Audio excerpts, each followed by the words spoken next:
บ่าวไม่รู้ว่าซอย ว้าวเห็นไหมกับผู้บ่าวเบิดเนาะเห็ดวันนี้ละมากคนนี้บัดรอไปอีกแล้ว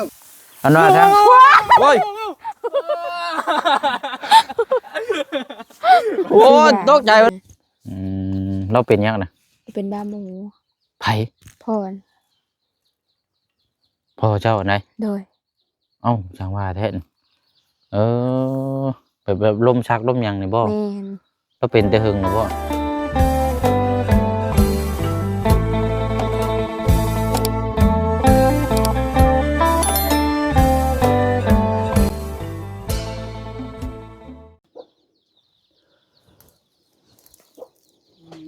โอ้เนาะพริกนี่ก็กระถางเดียวมากนี่ก็เต็มอยู่นี่เนาะ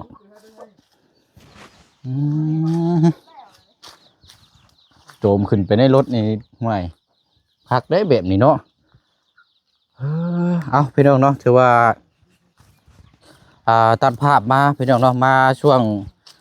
บรรยากาศ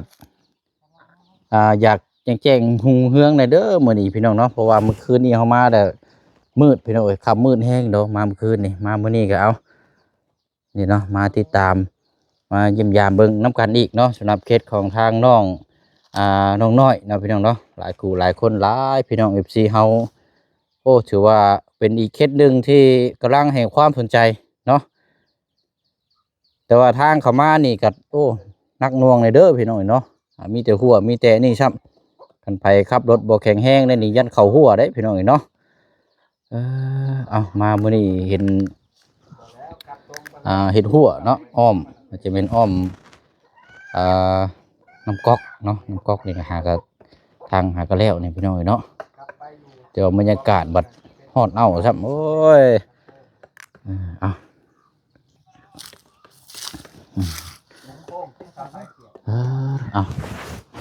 ครับทักทายสบายดีและสวัสดีพ่อแม่พี่น้องเบิดสุขุสุคนได้พี่น้องเด้อเนาะพบเจอกันอีกคือเก่า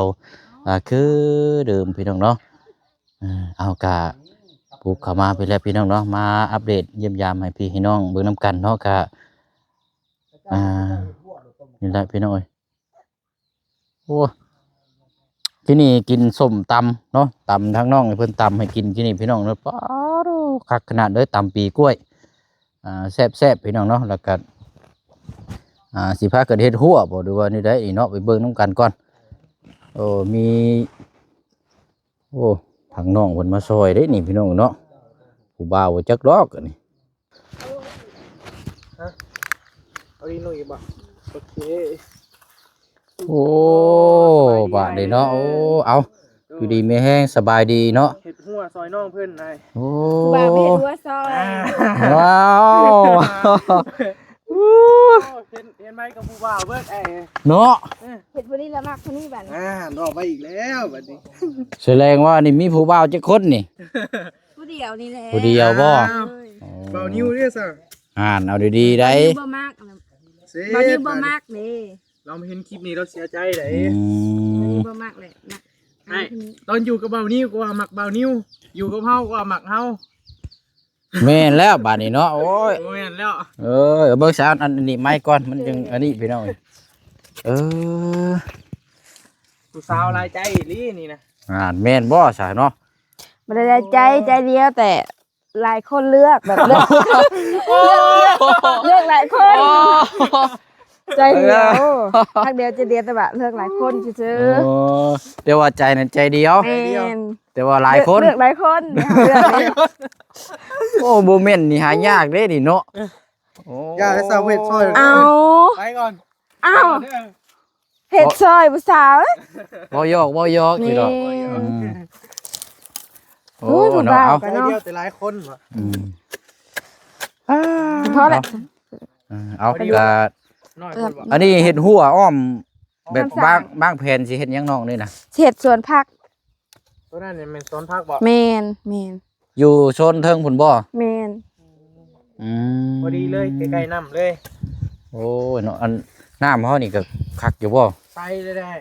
ย่อเสียย่อดึงเนาะลองเบิกอยู่ฮะอันถ้า2 มื้อก ระทั่งหากระเฮ็ดแล้วเด้นี่เนาะจะว่าใส่ได้เด้ ใส่ไว้เนาะ เอาใครอีดอกทางน้องเพิ่นเป็นคนขยันอยู่ โดย ตกกลางค่ำกลางคืนนี่หาก้านเขียด โดย ตอนเบ้นมากก็หาแย่ไข่มดแดง โดย ศาสนาพี่เด้เนาะ ศาสนาเจ้าหั่นแหละเนาะพระเจ้าสิมากเด้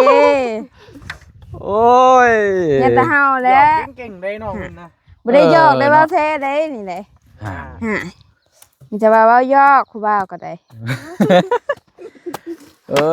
เนาะ เนาะเห็น บ่ถึงกันน้องเพิ่นมักเว้าจังซี่ก็โอเคได้เนาะแบบว่าเฮาเป็นกันเองเนาะ แม่นบ่ได้หัว หยอกลิ้นหยอกหัวซื่อ เออ แต่ว่าคันเป็นไปได้ก็ ฮะ บ่แม่เพิ่นเว้าเวียงเพิ่น ยังก็ถ้าเป็นไปได้ยังก็จะเว้ากี่นี่ ถ้าเป็นไปได้ก็มักอยู่ เออ เขายอมตั้งแต่ยังเกาะใจเดียวแต่หลายคนนี่แหละโอ้ บ่ ยอมเลย เราลมเก่งเนาะ โด โอ้ ย ลมเป็นนั่นนางนี่พี่น้องเอ้ยเนาะโอ้ดีๆพอจังว่าเป็นแม่ค้าเนาะ โดยใครเจอคารมเล่าขึ้นบ่ได้เลยนะ ม ต้องได้ซื้อนะคันเป็นไฟจอดกันเป็นบ่ แม่น ไฟต่อบ่ได้เลย บ่ได้เด้ เอาเป็นนี่ได้คือให้อันทั้งบ่ว่ามาเฮ็ดหัวซอยเอา ก็เฮ็ดเสื้อซอยแล้วไอ้เดี๋ยวเนาะ เอาไม่เอา เพิ่นมาเฮ็ดแนวเฮ็ดเด้เพิ่นก็เฮ็ดซอยผู้บ่าวเด้เพิ่นยันเฮาเมื่อย โอ้แดดก็ดุได้ไอ้แดดก็ยังเห็ดเลยน้องเพิ่นนะก็เลยว่าซอยเพิ่นไสนี่มานี่บ่ ใช้โค้งไปทางไหนบาดนี่ ได้ นี่ บ่ ยังบ่ได้ขุดบ่ อันเครื่องกันเนาะเต็มอยู่นี่เนาะ แม่น ตอนนี้เนาะ เด้อ พอนี่แล้วก็มานี่บ่ เด้อเด้อ ไปนั่น เด้อ โอ้หลักนี่ ขุดเทิงคือหอนคือเทิงมันน้ำเด้ ฮะ มันมีน้ำ ซึ้งกันเลย เอาดีๆเด้อน้องเด้อเพิ่นช่างเลยนี่ โอเคโอเค เอาดีๆได้นี่ แม่นแม่น โอเค มีแต่โดยรถได้ ฟังคำสั่งเลยเนาะ โดยรถได้ โดย ไปคุมกันเด้อนี่เป็นคนคุมเด้อนี่ได้ คุ้มเลยเนาะบาท อุ๊ นี่ ย โอ้เอาดีแล้วพี่น้องเนาะต่างคนต่างเว้าแบบเพิ่นห้องว่าสลับไปสลับมาเนาะ จังม่วน เด้อ ดีพี่น้องแต่ว่าก่อนอื่นอันทั้งพี่น้องเพิ่นว่าทั้งน้องนี่ คือบ่แม่นคนแบบคืออยู่ไห้อยู่นาคือคนแบบว่าคนอยู่ในบ้านในช่องแท้นี่บ่ ข่าวงามเนาะ อืม เจ้าอยู่ให้อยู่หน้าแต่นิดหน่อยหัว แม่น ว่าแท้ แท้ บ่เสือดอก อ้าวลองมาอยู่ เพราะใน เชื่อ การแบบว่าแต่งตัวหน้าตาผิวพรรณคล้ายๆคือคนอยู่ในเมืองเนาะ โดย ข้างนอกเพิ่นนี่นะเพราะพี่น้อง FC เพิ่นถามว่าก็มันบ่คือคล้ายๆคนอยู่ไห้อยู่นานะ โดย ชุลานี่อาบน้ำแต่ท่านได้มีแบบนี้เอา ห้วย อาบน้ำห้วย โดย อืมโอ้น้ำห้วยก็แสดงว่าวิตามินได้นี่เนาะ น้ำหวยมีวิตามิน น้ำรวมเด้งัวแหน่ควายแหน่คนแหน่ ก็เลยวิตามิน แม่นแบบเลยแบบ โอ้ แม่น ดูเอาซะเนาะก็มีน้ำอันนี้ไผมาเจาะใส่หาน้องอัน เบา นี้ ไล่ บ่ไรบ่ เลย ไม้พาลุย โอ้สายเจาะเนาะเดี๋ยวนี้เนาะบ่ไรนี่ เลย โอ้เดี๋ยวนี้มาแห้งนี่เดี๋ยวนี้ได้เบาไร ตัวเจาะอีกพุ่นอีกบ้านหนึงบ่ แม่น ว้าโธ เจาะมักเจาะได้เบาไรเลย พ่อเพิ่นจังบ่ไปฮอดเซโปนน้ำเนาะเพิ่นมีทางนี้ซะนี่ เพิ่นทำงานอะไรได้เพิ่นเฮ็ดเงินให้น้องอันนะสองเอ้ยน้องอันนะอยู่นั่นดิ น้องแผนบ่ บ่แม่นน้องแพทย์สองเอ้ยน้องผู้หญิงเลยอะ อืม เพิ่นกำลังหาเสาหาหยังอยู่ตรง เอา ไปหน่อย เนาะยังว่ากันซะดีแล้วพี่น้องเอ้ย ดูเพิ่นก็ว่าจะขึ้นไปอยู่แล้วเวกแล้วงานพุ่นแหละ เนาะเวียกงานทางนี้มีเฮาก็อยู่พี่ก่อนเนาะ โอ้ยใช่นี่โอ้ย เนาะถ้าเบิ่งอยู่อาจจะมีเฮ็ดเพืองออกบ่จักอันว่าทางโอ้ยโอ้ตกใจไปเลยทางนี้ก็ โอ้ยผู้บ่าวนี่เนาะ เออ ตัวแต่ผู้สาว บ่หยอกเด้อตกใจแท้เหรอ แท้แล้วเนาะ โอ้โห ไอ้ายกวาดขึ้นพี่ได้บ่กวาดขึ้นทางพี่ อันว่าโค้งไปพี่บ่ โดย หรือว่าสิตัดไปนี่บ่เฮ็ด โอ้เลยว่าซื้อรักนี่บ่ ตัดไปคือตัว L นี่บ่หรือว่าตรงไปพี่เลย โอเคโอ้ย อ๋อ เห็นยังไงข่อยกินนี่ข่อยซอยนี่ โอ้ขาหมูน้อยพุ่นแหล้ว แท้ได้ แท้หมูแม่เขาก็มีขาหมูแม่เขาเลย ว่าแล้วอันนี้เนาะ อ้าว น้ำใน ยัง เฮา จ้ะ ได้ซะเนาะ ข่อยอยากกินแกงหน่อไม้ได้บ่ ได้ไปหาเลย จะยากหาแล้ว อ้าวให้ไปหาคนเดียวก็บ่ได้ตัวเนาะเดินบ้าไปนำ ว่าลมเป็นได้นาง ข่อย นี่ ไป เนาะ เป็นภาระแล้วข่อยไป บ่เป็นหยังเดี๋ยวน้องสิหาเองอ้ายย่างตามหลังก็ได้เดี๋ยวน้องสิเป็นคนหาเอง เป็นว่าวได้เราเลยไปต่อเป็นเลยนะ อ่า เจอแบบคารมเล่านี่ขึ้นมาได้เรื่อย อืม ขุดทักตีนอ้ายได้บ่ ได้ แม่น มาคุมคนคุม คุมงานแล้วเดี๋ยวนี้เนาะ แม่น อืม มีผู้ว่ามาซอยเด็กอ่ะ อันว่าเว้าลืมอันทั้งอันพ่อกับแม่ได้ซะไป พ่อนอนมื้อนี้เพิ่นบ่ได้ไปเกี่ยวหญ้า อันนั้นได้ซะทั้งแม่เจ้าได้ซะ แม่เมื่อดองก็จะมาบอกเมื่อหาหมู่หาคู่นี่นะ งานดองใช่บ่ แม่น อืม งานดองเจ้าปะ บ่งานดองก็เจ้า เดี๋ยวงานดองเจ้า ข่อยบ่มีคนเอา แต่เจ้าก็ยังบ่เอาข่อยแล้ว ดิ มัก ขะร้องถามขะดองมึงอยู่ห่า เท่าไหร่ บ่แพงสำหรับเจ้า เท่าไห ค่ะ ร่ 50,000สำหรับเจ้าบ่แพง เบิ่งมีบ่ บ่แพง โอ้ โอ้ยบ่พอซ้ำค่ะ ได้บ่ บ่ได้แล้ว บ่อนคันว่าได้ถามรายการอยู่บ้านพี่น่ะพ่อฮู้ว่าขะดองเท่าไหร่ใช่ล่ะ อิงตาม เริ่ ที่ มต้น ผู้ เลยนะ สิเว้า เต็มที่นี่เท่าไหร่ คันเอาคนบ้านเองก็10 ล้าน 10 ล้าน โดย มีหยังแน่เนาะ มีงัวมีหมู มีคำ โอ้มีค่ามันมีอีกเนาะจักบาทนั่น อิงตามแต่คำนี่อิงตามแต่เฮาเว้า โอ้ตามมาคุยกันนะนี่เนาะคันสิเว้ากัน แม่น ล้านคำ5 บาทบ้านบ่ไหวเลย อ๋อบาทหนึง60,000ปลายบ่แห้งแล้วโอ้บ่ได้เมียนำดอกได้เอาแล้วแหละ ถามไผถามว่าเบาลี่ถามแม่เล่ามื้อน่ะขาดอง100,000 บาทกับคำบาทหนึงนี่ก็มีหมูมีหยังนำนั่นแหละ แต่สำหรับอายเพิ่นได้50,000 50,000 50,000 แต่งเฮาให้ได้ โอ้ดูแลนี่เนาะอยู่ใช้จาน เอามาบ่ถึกเลย อ๋อบ่บุญนั่นสารวัตรบ่ ได้แล้วนี่ เดี๋ยวเอาสะพังนี่ท่าเด้อไปเอาอันนั้นมาฝากก่อนแป๊บหนึง เด้อ เบิ่งอันพอได้เฮ็ดเวียกน้ำกับกินน้ำพี่น้องพอมีแห้ง เด้อ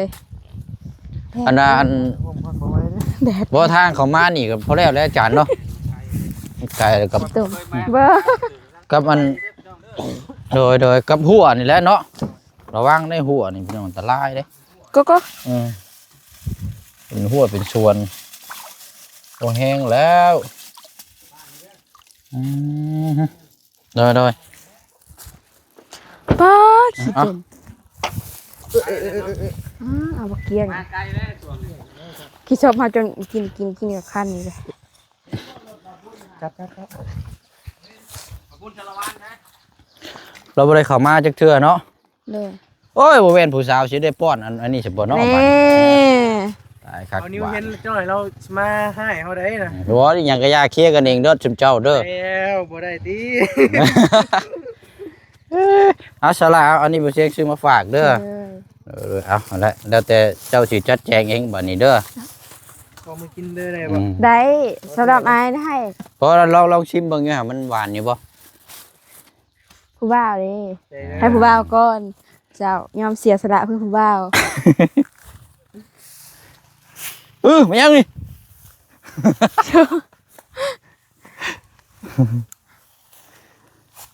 เอาเดี๋ยวเบิ่งทั้งน้องเพิ่นฝังนี่จังน้อยก่อนแหละคือสิเดินทางแล้วพี่น้อยนะครับสองสาวอยู่เฮียนก่อนอันว่าอันพังนี่แล้วก็สิปลูกผักบ่นี่เนาะ โดย แต่ว่าช่วงนี้นี่ยันหาแนวเครื่องของขายนี่ยันจะว่าชะงัดจากช่วงนี้ แม่ เนาะ น เพราะว่าทีมงานมาหลายแห้งได้ แม่จะคนละมาจากมึง หลายคนเลยยังบ่ได้พัก จ ผ่อน ป้าย จำชื่อมีภายในเอา จำบ่ได้ เจ้าที่จำได้เอา เบาไล่เบาเหย้าเบานิ้ว แต่บ่ฮู้สื่อเฮาอลีบ่ฮู้สื่อเฮา อ้าวบอกว่าเห็ดผังรักจนสิแล้วผมหูชื่อ แม่นแล้วก็ไอพอนไส้แล้วก็ นี่อ้ายยังนี่ บ่จื้อผู้บ่าวตัวเองนะบ้านนี้โอ้ยผู้บ่าวตัวเองบ่จื้ออ้าวเสียใจแล้วเนาะ ตายคักบาทนี่ เห็นป่ะแล้วว่า ซื้อนิ้ว ซื้อนิ้ว เฮ็ดภาพคือซื้อแบบเพิ่นสิซอย ซื้อยัง บ่าวนิ้วฮะ เอาแล้วทำเองนู่นแล้วเนาะเห็ดหัวน้ำกันอยู่เช่นแล้วอะไร ตายเลยเนาะนี่ไป ซื้อได้แต่บ่าวนิ้ว ซื้อได้จะบ่าวนิ้ว มักตัวนี้แต่ว่าจื้อซื้อบ่าวนิ้ว อย่าเลย อ้าว โอ้ยเนาะเสียใจเด้บ่เนี่ยนี่ ไอ้เคลียร์ เห็นหัวจนสิแล้วไอ้เอ้ย โอ้ย โอ้ซื้อกัน ใช่แล้วอันนี้เนาะ แล้วตัวให้เมื่อยแล้วล่ะเลยนะนี่ เอาสนอมีแต่ว่าอย่ามามันแดดเดียวอันให้ทางน้องๆเพิ่น โดย ไปนั่งก่อนก็ได้เดี๋ยวทางอันนาน้องน้อยเดี๋ยวย่างไปพูดก่อนก็ได้เนาะ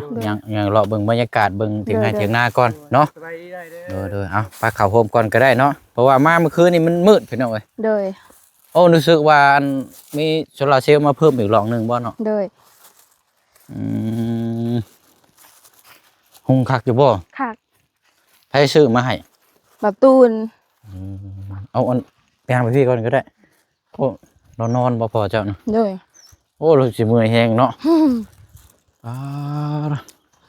โอ้นี่รอมีไก่มีหยังเนาะเจ้าเลี้ยงมีหยังแน่นี่ มีไก่มีหมู หมูก็เลี้ยงน้ำอีก โดย จักตัวน่ะ 3 หมู3 ตัวอันนี้หนองสระจะบ่นี่นะ โดย อ้าวน้ำยังคือมาบกไวแท้นี่ มันหัว หัว หัวโดย ช่างว่าแท้นี่เนาะจกไม้เนาะ โดย จกไม้เดี๋ยวเลี้ยงปลาถือว่าเหมาะสุดเด้อนี่อยู่แบบนี้นี่จกแต่ก็เฮ็ดหัวคัก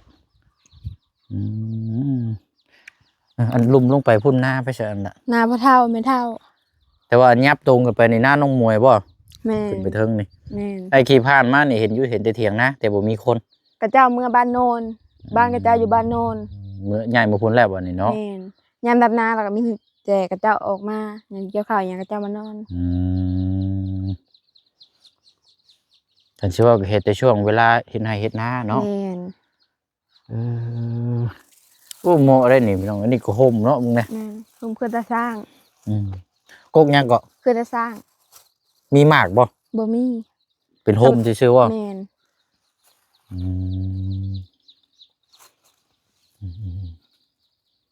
ก็เริ่มช่วยเมื่อยแฮงเนาะเอาอันหมากไม้แล้วให้เรากินน้ำในเด้อ โดย พอเรามีแฮงไปเกี่ยวหญ้าคาเนาะ โดย เบิดแล้วบ่หญ้าคาน่ะ ย่างบ่ได้ไปมันเรามาแต่โรงเห็นไปซื้อยามา เราเป็นหยังน่ะ เป็นบ้าหมู ไผ พร พ่อเจ้าอันใด โดย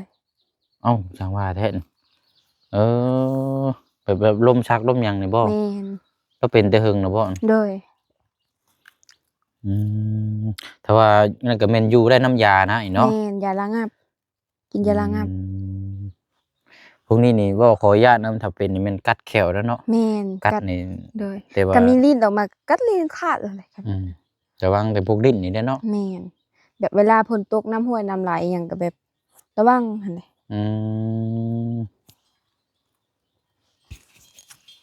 โอ้ระวังได้ดิเนาะ โดย แต่ว่าพอได้กินยาพอได้งับเนาะ แม่น เราเป็นเรื่อยอยู่บ่โทษเด้อ บ่เฮากับบ่ฮู้เคยเห็นเทื่อนึงเฮาญาติเฮาแล่นผู้ให้แล้วก็เทื่อสองเราไปเฮ็ดไม้วิกแหละเราบาดมาเลยพี่ชอดหมดแถวคางเราชอดเบิดเลยแถวปากแถวนี้ชอดเบิดแต่ว่าเฮาก็บ่เห็นแต่เราเว้าใส่หั้นนะเราไปปากคว่ำอหย่างนะแบบเรากัดศพตัวเองนะเราแล้วเลยเราไปเฮ็ดสวนวิกไม้วิกนี่แหละ โอ้ ก็เห็นอยู่เทื่อนึงเพิ่นลม ก็ต้องดูแลแบบใกล้ชิดได้เนาะแล้วก็กินยาสม่ำเสมอเนาะ แม่น โดยบัดนี้เนาะเว้าไปเว้ามาวันเวลาบัดบ่ได้รอท่าได้พี่น้อง แป๊บเดียวเนาะ3 โมงเลยทางแม่น้องเปียวก็แชทมาแล้วจะได้ถามเบิ่งบ่จักกันว่าเรามันก็สิไปเวียกโตอีก เอาช่วงนี้ก็ถือว่าได้เมื่อยเนี่ยจักหน้อยเนาะ โดย แต่ทีมงานมาหลายแต่บ่ฮู้ว่าจักไผแน่เนาะ โดย ว่าสิมาหากนมาแต่เช็ดโปนอย่างบื้นมือนี่ก็ขึ้นไปเช็ดโปนแล้วเฮ็ดเวียกอยู่พุ่น โดย นะ โดย ลงมาพี่ก็มาเยี่ยมมายาม โดย เอาเสยเด้อมีแต่ว่าตามนั้นเด้อน้องเด้อ โดย มีโอกาสเดี๋ยวมาเยี่ยมยามทำข่าวใหม่เนาะ โดย ว่าสิเดินทางก่อนบัดนี้เด้อ โดย พุ่นละไปต้อนรับเบิ่งทางอันเอื้อยทางอ้ายๆเพิ่นมาหาเนาะ โดย เอาอยู่ดีมีแห้งเนาะสบายดี เอาอันนี้มาให้หน่อยไปเดี๋ยวอันไปหาเพิ่นก็ได้เด้อ โดย เอาเดี๋ยวย่างโคกมาพี่ก็ได้เนาะไปตามนั้นแล้วพี่น้องเนาะมีแต่ว่าอากาศสิได้เดินทางคลอดมานี่พี่น้องวันเวลามันไวโพดเนาะมีโอกาสรอบหน้ารอบหน้าจังมาเยี่ยมยามทำข่าวทางน้องเพิ่นใหม่เนาะไปบ๊ายบายเลยพี่น้องเด้อเนาะอยู่ดีมีแฮงร่ำรวยเบิดสุขุสุคนเนาะสบายดี